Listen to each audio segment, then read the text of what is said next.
রমজান রমজান রমজান তোহফায়ে রমজান। আলহামদুলিল্লাহি রাব্বিল আলামিন ওয়াসসালাতু ওয়াসসালামু আলা সাইয়্যিদিল মুরসালিন আম্মা বা'দু ফাউযু বিল্লাহি মিনাশ শাইতানির রাজীম বিসমিল্লাহির রহমানির রহিম আসসালাতু ওয়াসসালামু আলাইকা ইয়া রাসূলুল্লাহ ওয়া আলা আলিকা ওয়া আসহাবিকা ইয়া হাবিবাল্লাহ আসসালাতু ওয়াসসালামু আলাইকা ইয়া নবিয়াল্লাহ ওয়া আলা আলিকা ওয়া আসহাবিকা ইয়া নূরাল্লাহ। মাদানী চ্যানেলের দর্শক শ্রোতা, আলহামদুলিল্লাহ মাহে রমজান আর আপনারা আছেন মাদানী চ্যানেলের সাথে। আলহামদুলিল্লাহ আমরাও আছি আপনাদের সাথে বিভিন্ন অনুষ্ঠান নিয়ে। আজকে আবার উপস্থিত হয়েছি তোহফায়ে রমজান এই অনুষ্ঠানে।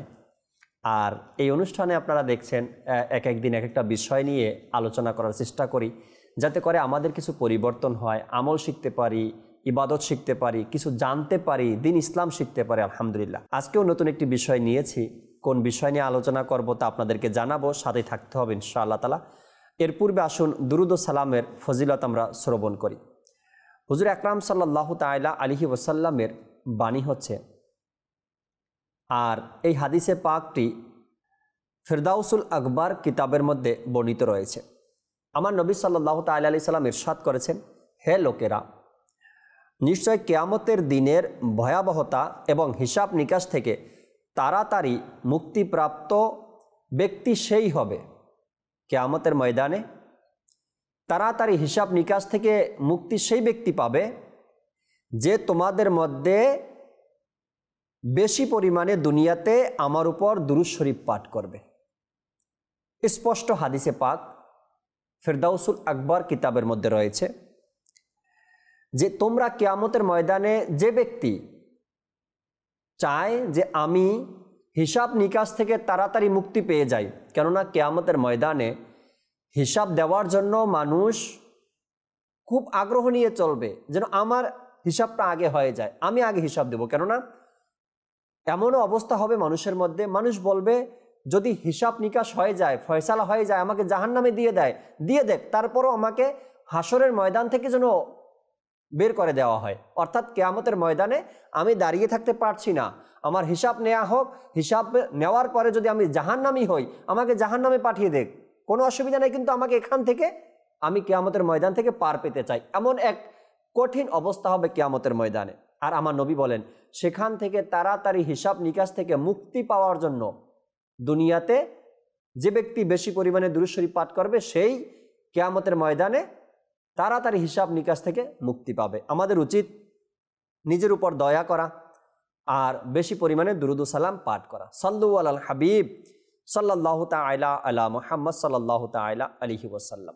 আজ বিষয় আপনাদেরকে জানাবো একটু পরে, সুন্দর একটি ঘটনা শোনাবো আপনাদেরকে। হযরত সাইয়েদনা মনসুর বিন আম্মার রাহমাতুল্লাহি তাআলা আলাইহি একবার বর্ণনা করেছিলেন যে কোনো হকদার ব্যক্তি 4টি দিরহামের জন্য আবেদন করল। কোনো হকদার ব্যক্তি 4টি দিরহামের জন্য আবেদন করল। তিনি রাহমাতুল্লাহি তাআলা আলাইহি ঘোষণা দিলেন, এ ব্যক্তিকে যে 4টি দিরহাম প্রদান করবে তার জন্য আমি 4টি দোয়া করব। এক নেক বান্দা, আল্লাহওয়ালা ব্যক্তি যখন এমন কিছু বলে যে আমি তার জন্য দোয়া করব, দুনিয়া একদিকে হয়ে যায় আর ওই আল্লাহওয়ালা ব্যক্তির কথার উপরে আমল করার জন্য মানুষ ছুটে আসে। যখন তিনি এভাবে বললেন, এই ব্যক্তিকে যে 4টি দিরহাম প্রদান করবে তার জন্য আমি 4টি দোয়া করব। 4টি দিরহাম, 4টি দোয়া। মজাই এখানে দর্শক শ্রোতা, তখন সেদিক দিয়ে একজন গোলাম যাচ্ছিল। তখন কামিল অলির দোয়াপূর্ণ আওয়াজ শুনে তার পা স্থির হয়ে গেল, সে থেমে গেল। তার নিকট যে 4টি দিরহাম ছিল তা সে ওই ব্যক্তিকে দিয়ে দিল, যার জন্য ওই আল্লাহর ওলি দোয়া করার কথা বলেছে। হযরত সাইয়েদনা মনসুর রাহমাতুল্লাহি তাআলা আলাইহি বললেন, বলো কোন 4টি দোয়া করাতে চাও? তিনি ঘোষণা করেছেন 4টি দিরহাম যে দিবে তার জন্য আমি 4টি দোয়া করব। যখন ওই ব্যক্তি 4টি দিরহাম দিয়ে দিলেন, এখন মনসুর রাহমাতুল্লাহি তাআলা আলাইহি প্রশ্ন করলেন, তুমি কোন 4টি দোয়া চাও? তুমি তো 4টি দিরহাম দিয়ে দিয়েছো, এখন কোন 4টি দোয়া তোমার প্রয়োজন? আরজ করলো, নাম্বার 1, আমি যেন গোলামি থেকে মুক্তি পেয়ে যাই। এক নম্বর দোয়া করতে বললেন, আপনি দোয়া করুন আমি যেন গোলামি থেকে মুক্তি পেয়ে যাই। 2 নম্বর দোয়া, আমি যেন ওই দিরহামগুলোর বিনিময় পেয়ে যাই, যে 4টি দিরহাম আমি দান করেছি সেটার বিনিময় যেন আমি পেয়ে যাই। 3 নম্বর দোয়া হলো, আমার এবং আমার মুনিবের যেন তওবা নসিব হয়ে যায়। তিনি যার কাছে গোলামকৃতভাবে আছেন, তাকে যিনি কিনে নিয়েছেন, তার কথা বলেন আমি আর আমার মুনিব যেন তওবা নসিব হয়ে যায়। আর 4 নম্বর হলো, আমার মুনিবের, আপনার এবং এখানে উপস্থিত সকলের জন্য গুনাহ ক্ষমা হয়ে যায়। ওই দানকারী ব্যক্তি এভাবে 4টি দোয়ার আবেদন করলেন, এই 4টি দোয়া আমার জন্য করেন। হযরত সাইয়েদনা মনসুর বিন আম্মার রাহমাতুল্লাহি তাআলা আলাইহি হাত তুলে দোয়া করলেন। আল্লাহওয়ালা ব্যক্তিদের হাত যখন উঠে যায় দোয়ার জন্য, আল্লাহ তাবারক ওয়া তাআলা কবুল করতে আর দেরি করেন না। তিনি হাত তুলে দোয়া করলেন, গোলাম নিজের মুনিবের নিকট দেরিতে পৌঁছালো। যেই সময় যাওয়ার কথা মুনিবের কাছে, মালিকের কাছে, সেই সময় সে পৌঁছতে পারেনি, কেননা এখানে মনসুর বিন আম্মার রাহমাতুল্লাহি তাআলার কাছে তিনি আটকা পড়েছিলেন। দান করলেন, দোয়া নিলেন। মালিক যখন তার গোলামকে জিজ্ঞাসা করলো দেরি করার কারণ কি, কারণ বলতে গিয়ে সেই গোলাম পুরো ঘটনা খুলে বলল। মুনিব জিজ্ঞাসা করলো, তুমি যে এই সুন্দর ঘটনা আমাকে শুনিয়েছ, প্রথম দোয়া কি ছিল?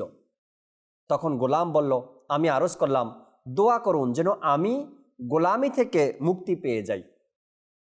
এটা শুনে মুনিবের মুখ থেকে তখনই বেরিয়ে এলো, যাও তুমি মুক্তি হয়ে গেল, অর্থাৎ তোমাকে আমি মুক্ত করে দিলাম, যাও তুমি মুক্ত হয়ে গেলে। মুনিব বলল, দ্বিতীয় দোয়া কি করেছিল? গোলাম বলল, যে 4টি দিরহাম দিয়েছিলাম তার বিনিময় যেন পেয়ে যাই, আমি তার বদলা যেন পেয়ে যাই। মুনিব বলে উঠল, আমি তোমাকে 4টি দিরহামের পরিবর্তে 4000 দিরহাম দিলাম। পুনরায় জিজ্ঞাসা করলো, এরপরে 3 নম্বর দোয়া কি ছিল? গোলাম বলল, আমার মুনিবের যেন তওবা নসিব হয়ে যায়। এ কথা শুনতেই মুনিবের অর্থাৎ মালিকের মুখে ইস্তেগফার জারি হয়ে গেল, আর বলতে লাগলো, আমি আল্লাহ তাআলার দরবারে সকল গুনাহ থেকে তওবা করছি। আর 4 নম্বর দোয়াটিও বলে দাও। বলল, আমি আবেদন করছি আমার এবং আমার মুনিবের অর্থাৎ আমার মালিকের, আপনার এবং ইজতেমায় উপস্থিত সকল ব্যক্তির গুনাহসমূহ যেন ক্ষমা হয়ে যায়। এ কথা শুনে মালিক বলল, 3টি বিষয় যা আমার আয়ত্তে ছিল, যা আমি পরিপূর্ণ করতে পারতাম তা আমি করে দিয়েছি। 4 নম্বরটি অর্থাৎ সকলের গুনাহ ক্ষমার বিষয়টি আমার আয়ত্তের বাহিরে, আমার ক্ষমতার মধ্যে নেই। ওই রাতেই সেই মালিক স্বপ্নের মধ্যে কাউকে বলতে শুনল, যা তোমার আয়ত্তে ছিল তা তুমি করে দিয়েছ, আর আমি রহমান, আমি তোমাকে, তোমার গোলামকে, মনসুরকে এবং সকল উপস্থিত ব্যক্তিদেরকে ক্ষমা করে দিয়েছি। মাদানী চ্যানেলের দর্শক শ্রোতা, আমার আল্লাহ কত বড় রহমান। আপনারা শুনলেন তো আল্লাহ তাআলার পথে খরচ করার কিরূপ বরকত অর্জিত হয়। সেই গোলাম শুধুমাত্র 4 দিরহাম সদকা করেছে, আর আল্লাহ তাআলা তাকে তার মুনিবের মাধ্যমে সেই 4 দিরহামের পরিবর্তে 4000 দিরহাম প্রদান করেছেন, এবং সে গোলামি থেকে মুক্তির বার্তাও পেয়ে গেল। তাছাড়া আল্লাহ তাআলা সেই সদকার বরকতে গোলাম এবং তার মুনিব সহ অনেক লোককে ক্ষমাও করে দিলেন। বাস্তবেই যে আল্লাহ তাআলার পথে একনিষ্ঠতার সাথে সাদকা করে, আন্তরিকতার সাথে সাদকা করে, আল্লাহ তাআলা তাকে দ্বিগুণ প্রদান করেন, বরং এর চেয়েও বেশি দান করা হয়। সুতরাং আমাদের উচিত মাঝে মাঝে আল্লাহ তাআলার পথে অবশ্যই সামর্থ্য অনুযায়ী সাদকা করতে থাকা। ইনশাআল্লাহ আমাদের এবং অসংখ্য দিনী ও দুনিয়াবি বরকত অর্জিত হবে। আল্লাহ তাআলার পথে সাদকা খয়রাত করার গুরুত্ব ও ফজিলতের অনুমান এই বিষয়টি দ্বারা করুন যে স্বয়ং আমাদের প্রিয় আল্লাহ কোরআনে মজিদ ফোরকানে হামিদে সাদকা ও খয়রাত করার আদেশ ইরশাদ করেছেন, এবং বিভিন্ন স্থানে সাদকা ও খয়রাত প্রদানকারীদের প্রশংসাও করেছেন। যেমনটি সূরা বাকারা প্রাথমিক দিকের আয়াতে সাদকা ও খয়রাত প্রদানকারীদেরকে হেদায়াতের সুসংবাদ শোনানো হয়েছে। যেমনটি আল্লাহ তাবারক ওয়া তাআলা ইরশাদ করেন সূরা বাকারা আয়াত নাম্বার 2 এবং 3, তাতে হেদায়াত রয়েছে খোদাভীতি সম্পন্নদের জন্য। তারাই যারা না দেখে ঈমান আনে, নামাজ কায়েম করে এবং আমার প্রদত্ত জীবিকা থেকে আমার পথে ব্যয় করে। আল্লাহ তাবারক ওয়া তাআলা কোরআনে পাকের সূরা বাকারার একদম ফার্স্টের আয়াত, দ্বিতীয় আয়াত এবং তৃতীয় আয়াতে আল্লাহ তাবারক ওয়া তাআলা এই বাণীসমূহ ইরশাদ করেন। আরেকবার আমরা শ্রবণ করি, কোরআনকে ভালোবাসি, কোরআনকে মহব্বত করি, কোরআন পাঠ করি, তর্জমাও যদি আমরা একবার পাঠ করে নেই তবে জানতে পারবো আল্লাহ তাআলা কি ইরশাদ করেছেন। আল্লাহ ইরশাদ করেন, তাতে হেদায়াত রয়েছে খোদাভীতি সম্পন্নদের জন্য। তারাই যারা না দেখে ঈমান আনে, নামাজ কায়েম রাখে এবং আমার প্রদত্ত জীবিকা থেকে আমার পথে ব্যয় করে। সদরুল আফাজিল হযরত আল্লামা মাওলানা সৈয়দ মোহাম্মদ নঈমুদ্দিন মুরাদাবাদী রাহমাতুল্লাহি তাআলা আয়াতে মোবারকার এই অংশে বলেন, আল্লাহ তাআলার পথে ব্যয় করা দ্বারা হয়তো জাকাত উদ্দেশ্য, যেমনটি অপর স্থানে ইরশাদ করেন, যারা নামাজ কায়েম করে এবং জাকাত প্রদান করে, অথবা সাধারণ ব্যয়, তা ফরজ হোক বা ওয়াজিব, যেমন জাকাত, মান্নত, নিজের এবং স্বীয় পরিবারের জন্য ব্যয় ইত্যাদি, কিংবা মুস্তাহাব ব্যয় যেমন নফল সদকা এবং মৃত্যু ব্যক্তির জন্য ইসালে সওয়াব করা, এভাবে করে তিনি বর্ণনা করেন। প্রিয় ইসলামী ভাইরা, আমাদের ইসলাম খুবই সুন্দর, মুসলমান খুবই সুন্দর, ইমানদাররা খুব সুন্দর। যখনই আমরা ফজিলতের কথা শুনি তখনই সেই কাজের মধ্যে আমরা অগ্রসর হয়ে যাই। আমাদের উচিত মাহে রমজান বেশি থেকে বেশি পরিমাণে সাদকা করা, দান করা, যেভাবে আল্লাহ তাবারক ওয়া তাআলা কোরআনে পাকের মধ্যে ইরশাদ করেছেন দান সদকা করার জন্য, আল্লাহর দেয়া সম্পদ থেকেই আল্লাহর পথে ব্যয় করার জন্য। ব্যয় করার কিছু সিস্টেম রয়েছে, তো পদ্ধতি রয়েছে, তরিকা রয়েছে, আমাদেরকে তাও জানা উচিত। দান করতে গিয়ে নিজের মনকে প্রসারিত করা উচিত, নিজের মনকে বড় রাখা উচিত।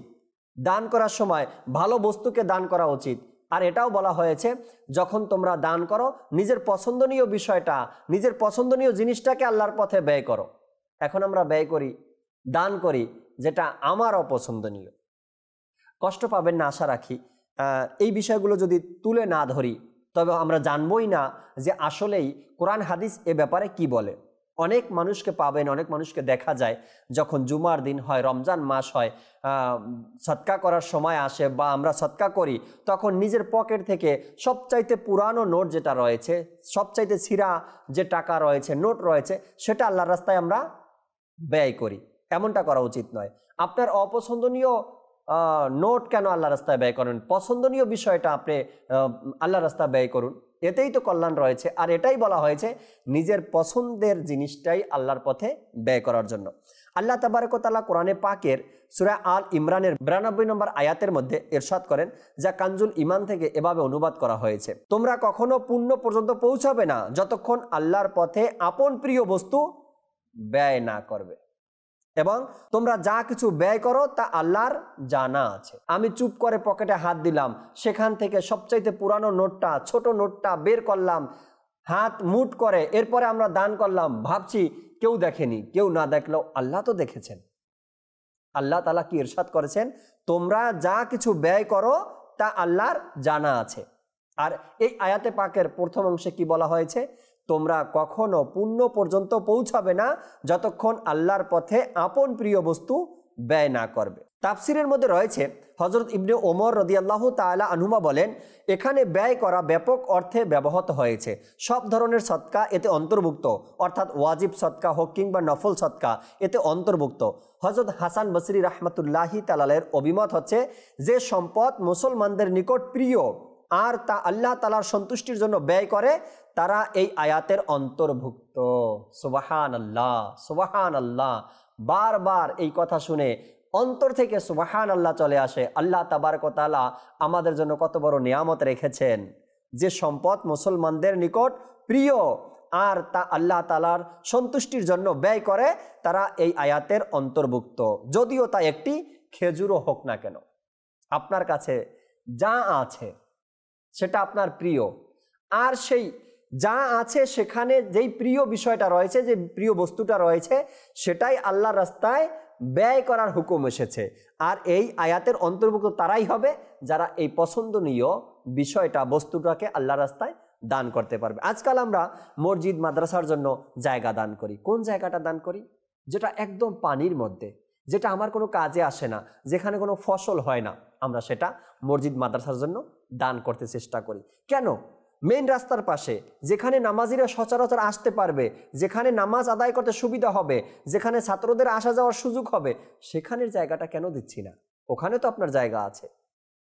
আপনি রমজান মাসে আল্লাহ তাআলার রাস্তায় দান করছেন, সদকা করছেন, আপনার পকেটের মধ্যে যে বড় নোটটা আছে, 1000 টাকার নোট আছে, সুন্দর নোট আছে, পছন্দের নোটটা আছে, যেটা আপনি মানি ব্যাগের একদম ভালো জায়গাতে রেখেছেন, আপনার প্রয়োজন আপনি খরচ করবেন, কেন সেই প্রিয় নোটটাকে খরচ করতে পারছি না?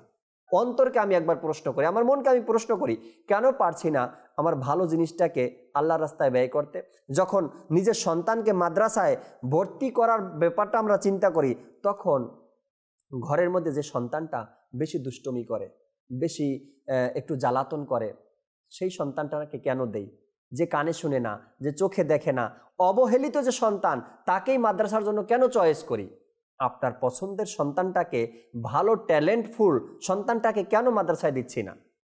এই জন্য বলি যে আমরা যখনই আল্লাহর রাস্তায় ইসলামের প্রতি ধাবিত হই, প্রিয় বস্তুটাকে, প্রিয় জিনিসটাকে আল্লাহর পথে ব্যয় করার চেষ্টা করি। হযরত সাইয়েদনা ওমর বিন আব্দুল আজিজ রাদিয়াল্লাহু তাআলা আনহু চিনির বস্তা কিনে সদকা করতেন। তাকে বলা হলো, এর মূল্য কেন সদকা করেন না? তিনি বললেন, চিনি আমার অত্যাধিক প্রিয় ও পছন্দনীয়, আমি তাই আল্লাহর পথে আমার প্রিয় বস্তুটাই ব্যয় করি। সুবহানাল্লাহ। আমাদের চিন্তাধারা, আমাদের মন মানসিকতাও আল্লাহ তাআলা এমন করে দিক। হযরত আসমা বিনতে আবু বকর রাদিয়াল্লাহু তাআলা আনহুম থেকে বর্ণিত, তিনি বলেন, রাসূলুল্লাহ সাল্লাল্লাহু আলাইহি সাল্লামকে ইরশাদ করতে শুনেছি, সদকা করার ক্ষেত্রে হাতকে সংকুচিত করো না, নয়তো তোমাদের প্রতিও সংকুচিত করে নেওয়া হবে। আল্লাহ আল্লাহ। যখন আমরা সদকা করি, যখন আমরা দান করি, তখন কৃপণতা, হাতকে যেন আমরা সংকুচিত না করি। বলা হয়েছে, তবে তোমাদের প্রতিও এমন করা হবে। আল্লাহ তাবারক ওয়া তাআলা কোরআনে কারিমের 28তম পারা সূরা মুনাফিকুনের 10 নম্বর থেকে 11 নম্বর আয়াতের মধ্যে আল্লাহ ইরশাদ করেন, আর আমার প্রদত্ত রিজিক থেকে কিছু আমার পথে ব্যয় করো, এর পূর্বে যে তোমাদের মধ্যে কারো নিকট মৃত্যু এসে পড়বে, অতঃপর বলবে, হে আমার প্রতিপালক, তুমি আমাকে কিছু সময়ের জন্য কেন অবকাশ দিলে না, যাতে আমি দান সৎকা করতাম এবং সৎকর্মপরায়ণদের অন্তর্ভুক্ত হতাম। এবং কখনো আল্লাহ কোনো প্রাণকে অবকাশ দেবেন না যখন তার প্রতিশ্রুতি নির্ধারিত সময় এসে পড়বে। আমরা যখন দুনিয়া থেকে চলে যাব, তখন বুঝতে পারবো যে দান সৎকা না করার কতটা কুফল রয়েছে, আর দান সৎকা করার কি সুফল রয়েছে। তখন শত আফসোস করলেও কিন্তু এই সময়টা আর ফিরে পাবো না। যদিও বারবার বলতে থাকি, হযরত সাইয়েদনা হারিস বিন সুয়াইদ রাদিয়াল্লাহু তাআলা আনহু থেকে বর্ণিত, নবী রাহমাত শাফিয়ে উম্মত সাল্লাল্লাহু তাআলা আলাইহি ওয়াসাল্লাম ইরশাদ করেন, তোমাদের মধ্যে কার নিজের সম্পদের চেয়ে বেশি ওয়ারিসদের সম্পদ পছন্দ? সাহাবা ইকরাম আলাইহিমুর রিদওয়ান আরজ করলেন, ইয়া রাসূলুল্লাহ সাল্লাল্লাহু তাআলা আলাইহি ওয়াসাল্লাম, আমাদের মধ্যে সবারই নিজের সম্পদই বেশি পছন্দ। তিনি সাল্লাল্লাহু তাআলা আলাইহি ওয়াসাল্লাম ইরশাদ করলেন, মানুষের নিজস্ব সম্পদ তো তা যা সে পূর্বে প্রেরণ করে দিয়েছে, অর্থাৎ আল্লাহ তাআলার পথে ব্যয় করে দিয়েছে, এবং যা সে পরবর্তীতে দুনিয়ায় রেখে গিয়েছে তা তার ওয়ারিসদের সম্পদ। অর্থাৎ দুনিয়াতে যা জমা করে রেখে যাবে তা ওয়ারিসদের সম্পদ, আর যা আল্লাহর রাস্তায় ব্যয় করে দিবে সেটা হলো তার নিজের সম্পদ। হাদিসে মোবারকায় সদকার অসংখ্য ফজিলতের কথা বর্ণিত রয়েছে। আসুন এ সম্পর্কে প্রিয় নবী সাল্লাল্লাহু তাআলা আলাইহি ওয়াসাল্লামের কিছু বাণী আমরা শ্রবণ করি, যা সৎকার ব্যাপারে নবী করিম সাল্লাল্লাহু তাআলা আলাইহি ওয়াসাল্লাম আমাদেরকে উৎসাহ প্রদান করতে গিয়ে ইরশাদ করেছেন। নবী পাক সাহিবুল আওলাক সাল্লাল্লাহু আলাইহি ওয়াসাল্লাম ইরশাদ করেন, প্রত্যেক ব্যক্তি কিয়ামতের দিন নিজের সৎকার ছায়ায় থাকবে। আমরা যদি চাই কিয়ামতের ময়দানে ছায়ায় থাকার জন্য, তবে সৎকা করতে হবে, আর এটাই বলেছেন, এমনকি মানুষের মাঝে ফয়সালা করে দেয়া হবে। নবী পাক সাল্লাল্লাহু আলাইহি ওয়াসাল্লাম ইরশাদ করেন আরও একটি বাণী, শুআইবুল ঈমানের মধ্যে এসেছে, নিশ্চয়ই সদকা প্রদানকারীকে সদকা কবরের গরম থেকে রক্ষা করবে। এবং নিঃসন্দেহে মুসলমান কিয়ামতের দিন নিজ সৎকার ছায়ায় থাকবে। আল্লাহ আল্লাহ আল্লাহ। মানুষ কিয়ামতের ময়দানে ছায়া খুঁজবে, কোথায় গিয়ে একটু আশ্রয় নিব।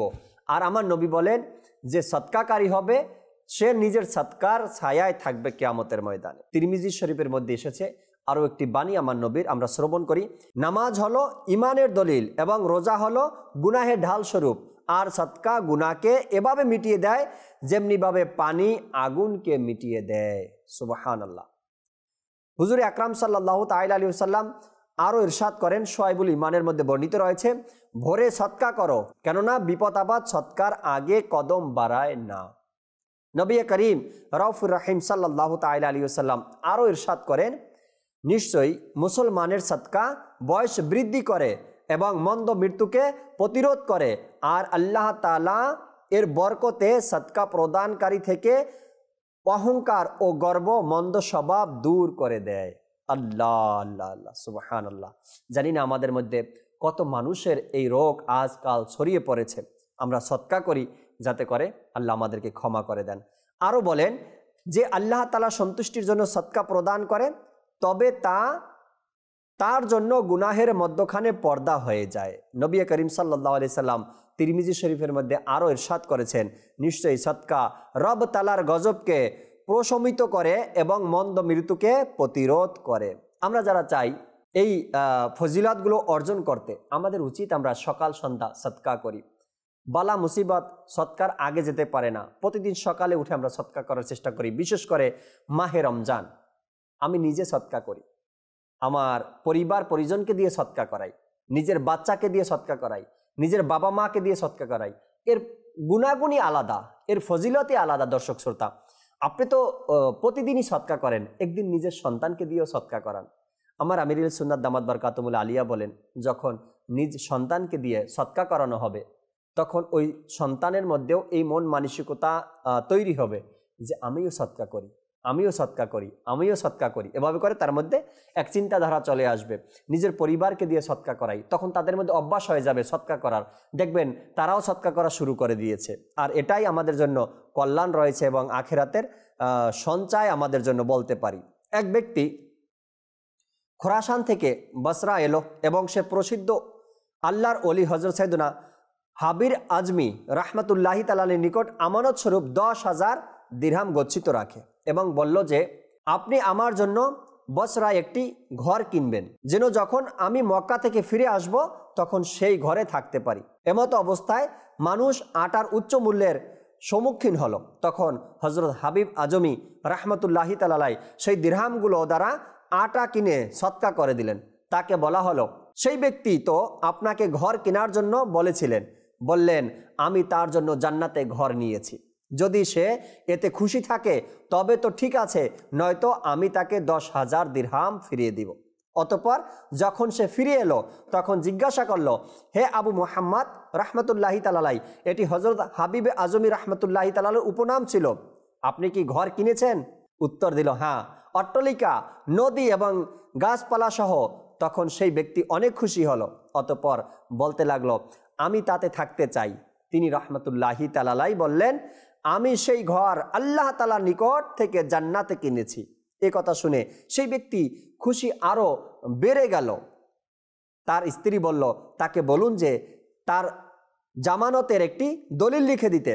তখন হযরত হাবিবে আজমি রাহমাতুল্লাহি তাআলা আলাইহি লিখলেন, বিসমিল্লাহির রহমানির রহিম, যে ঘর হাবিবে আজমি অট্টালিকা, নদী এবং গাছপালা সহ 10,000 দিরহামের আল্লাহ তাআলার নিকট থেকে অমুক বিন অমুকের জন্য জান্নাতে কিনেছে, এটি তারই দলিল। এবার আল্লাহ তাআলার দয়ায় দায়িত্ব যে তিনি যেন হাবিবে আজমির জামানত পূরণ করে দেন। কিছুদিন পর সেই ব্যক্তির ইন্তেকাল হলো। সে এই ওসিয়াত করেছিল যে আমার কাফনে এই কাগজের টুকরো দিয়ে দিবে। যখন সকাল হলো তখন লোকেরা দেখলো যে সেই ব্যক্তির কবরে একটি কাগজের টুকরো, যাতে লেখা রয়েছে এটি হাবিবে আজমির জন্য ওই ঘর হতে মুক্তিনামা যা সে অমুক ব্যক্তির জন্য কিনেছিল। আল্লাহ তাআলা ওই ব্যক্তিকে সেই ঘর প্রদান করেছেন। সেই চিঠিটি হাবিবে আজমি রাহমাতুল্লাহি তাআলা নিয়ে গেলেন এবং তিনি অনেক কাঁদলেন আর বললেন, এটি আল্লাহ তাআলার পক্ষ হতে আমার জন্য মুক্তিনামা। মাদানী চ্যানেলের দর্শক শ্রোতা, দান সদকা আল্লাহ তাআলার পছন্দনীয় একটি আমল, আল্লাহ রসুলের পছন্দনীয় আমল, সাহাবা একরামের পছন্দনীয় আমল, মুমিনদের পছন্দনীয় আমল। আমিও যদি চাই যে আমার এই কাজটা আল্লাহ ও তার রসুলের দরবারে কবুল হয়ে যাক, আমরা যেন মন খুলে দান করি। মাহে রমজান সৎকার মাস, দানের মাস, খয়রাতের মাস।